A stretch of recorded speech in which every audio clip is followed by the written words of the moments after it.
In the early hours of June 14, 2019, Skyflyer Flight 717 took off from Los Angeles International Airport, LAX, bound for Sydney, Australia. This long-haul commercial flight, which promised to be a peaceful 14-hour journey over the Pacific, became the setting for an event that would forever mark the airline's history. On board were three characters whose lives were intertwined in a plot of desire, tension, and tragedy. Jack Sullivan, 43, was the captain of the flight. An experienced man with more than 20 years in commercial aviation, Jack was known among his colleagues for his professionalism, but also for his charisma and easy smile. Divorced for 3 years, his personal life was marked by loneliness, something he tried to compensate for by devoting himself fully to his career. Jack was a respected pilot, but his history was not free of rumors. Some flight attendants had commented in the past on his penchant for flirting during flights, something that until then had not escalated beyond the anecdotal. Emily Carter, 29, was a charismatic and ambitious flight attendant who had been working for Skyflyer for 5 years. With her shiny brown hair and warm smile, Emily was a favorite with passengers and a beloved companion to the crew. Behind her confident and friendly facade, however, Emily hid a penchant for complicated relationships.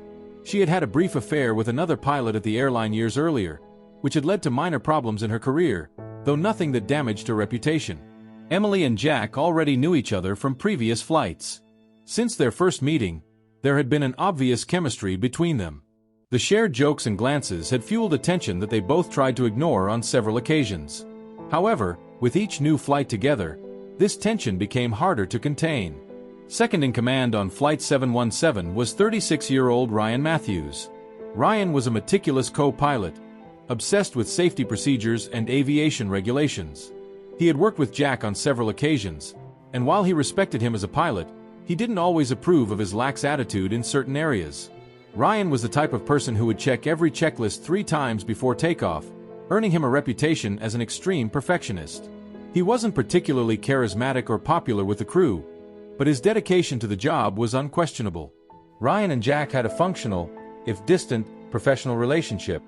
Jack saw Ryan as too rigid, while Ryan felt that Jack sometimes took too many liberties. This difference in their personalities became even more apparent during the flight that would change their lives. Flight 717 was one of the airline's most challenging flights, not only because of its duration, but also because of the demands it placed on the crew. During such long flights, it was common for pilots and staff to take turns resting in designated areas. This ensured that everyone was in optimal condition to perform their duties. In this context, the dynamics between crew members became crucially important. At the pre-flight briefing, held in a private room at Los Angeles International Airport, Jack, Ryan, and Emily met for the first time in weeks.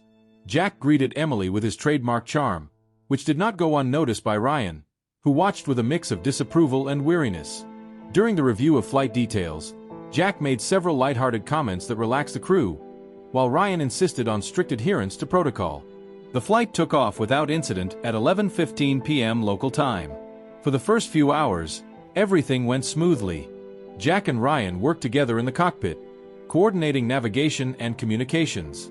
Emily, meanwhile, served the passengers with her trademark efficiency and charm. Yet even in the midst of their duties, Jack and Emily exchanged glances and smiles that only they understood. At one point, as Emily was serving coffee in the cockpit, Jack made a comment that made her laugh. Ryan, who was reviewing flight charts, didn't say anything, but his expression made it clear that he didn't approve of the relaxed atmosphere Jack fostered. As the night progressed, the atmosphere on the plane became quieter.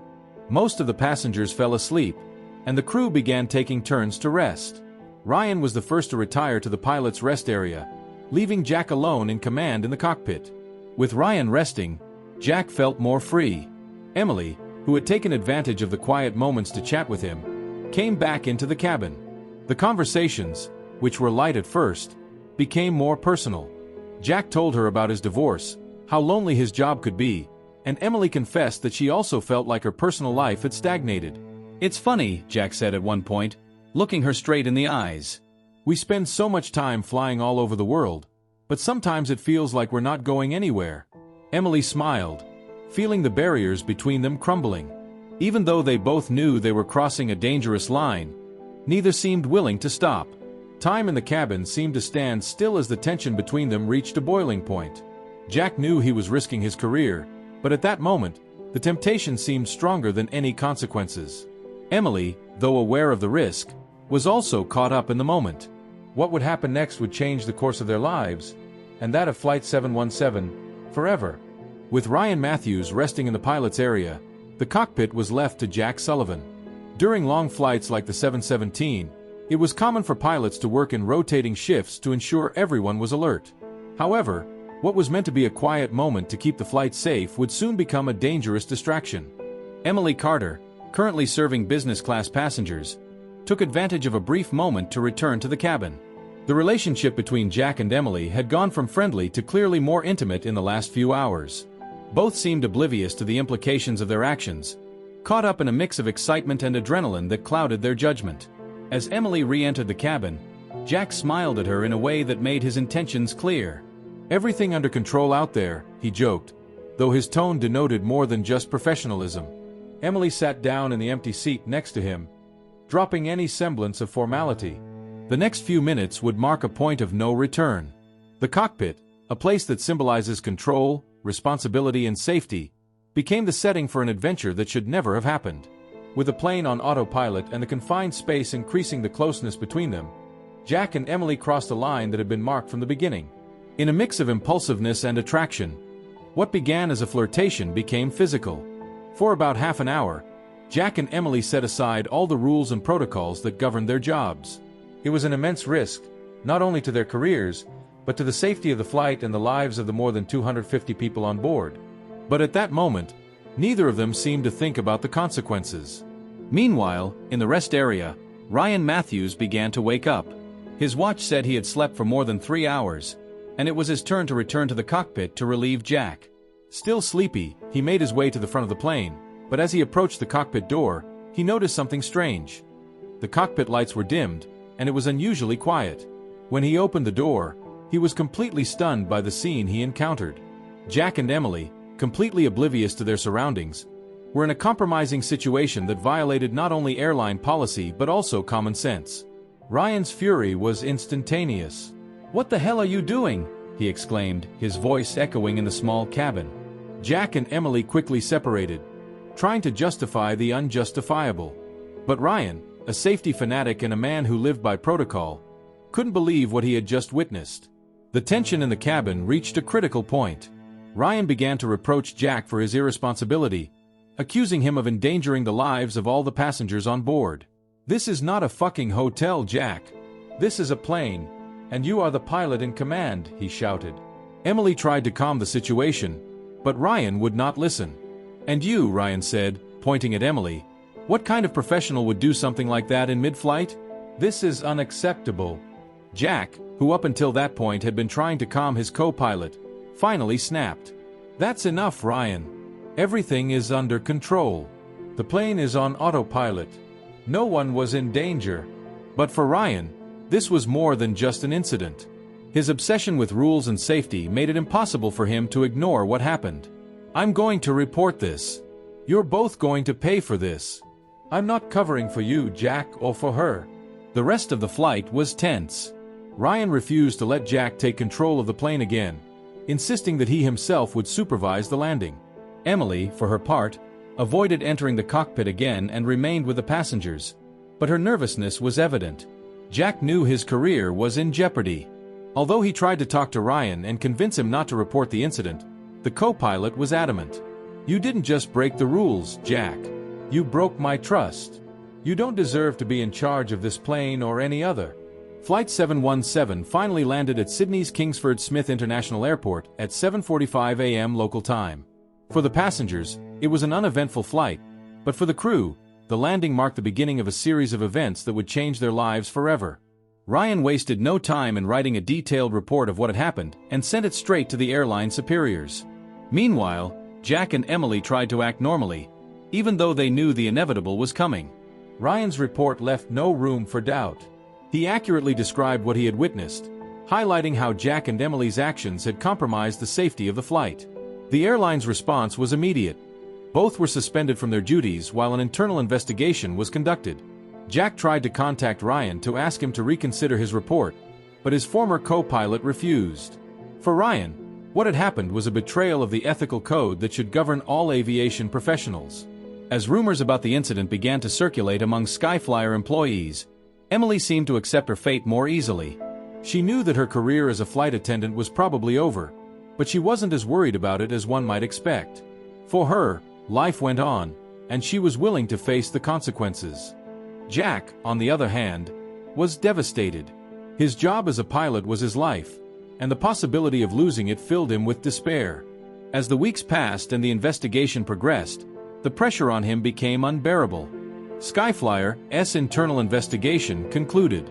The final report confirmed that Jack Sullivan and Emily Carter had violated safety protocols during Flight 717, compromising the integrity of the airline's operation and ethical standards. The decision was decisive. Both were immediately and permanently dismissed. The airline's internal communication, which was circulated among employees, was clear. Skyflyer could not tolerate actions that jeopardized the safety of its flights and the trust of passengers. Although specific details were not made public, rumors about what happened in the cockpit spread quickly. Jack and Emily became the center of a storm of comments and judgments among their colleagues. Emily Carter, though surprised by the speed with which the decision was made, accepted the consequences with a mixture of resignation and defiance. From the beginning, she had understood the risks of getting involved with Jack, but she had not expected the outcome to be so drastic. "There are always other opportunities," she told a close friend, trying to remain positive. Eventually, Emily decided to leave aviation behind and move to San Diego, where she began working in a small hospitality business. Although her reputation within the industry was tarnished, she seemed ready to start over. However, what happened with Jack continued to weigh on her mind, especially when she learned how poorly he was handling the situation. For Jack Sullivan, the loss of his job as a pilot was devastating. Aviation was not only his career, but also his identity. Since he was a child, he had dreamed of flying, and now that dream had collapsed. Unable to find solace, Jack fell into a deep depression.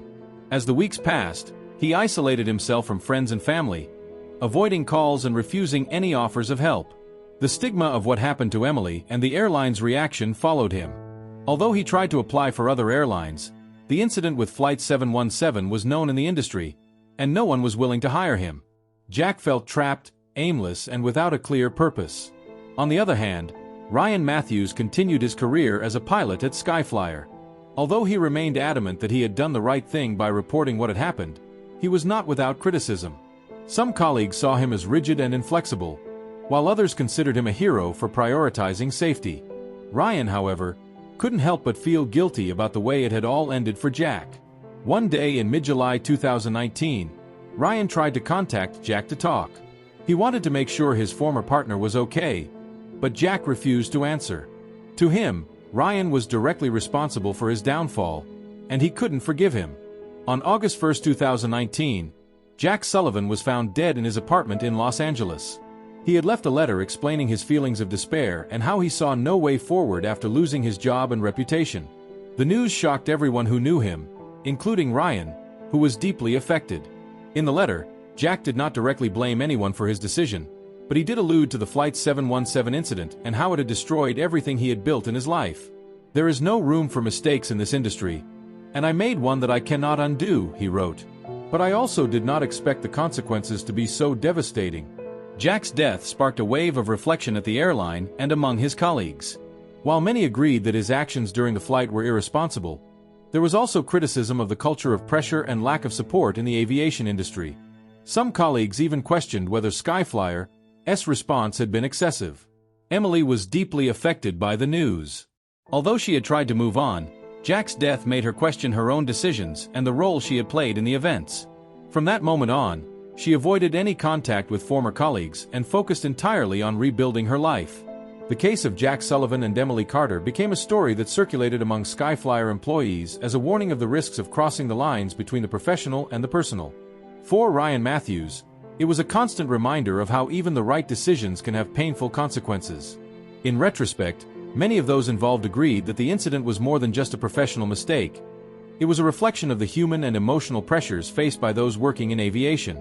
Jack's tragedy served as a turning point in Skyflyer's policies, which implemented new psychological support programs for its employees and revised its internal protocols. The story of Jack Sullivan Emily Carter and Ryan Matthews is a reminder of how impulsive decisions can trigger irreparable consequences.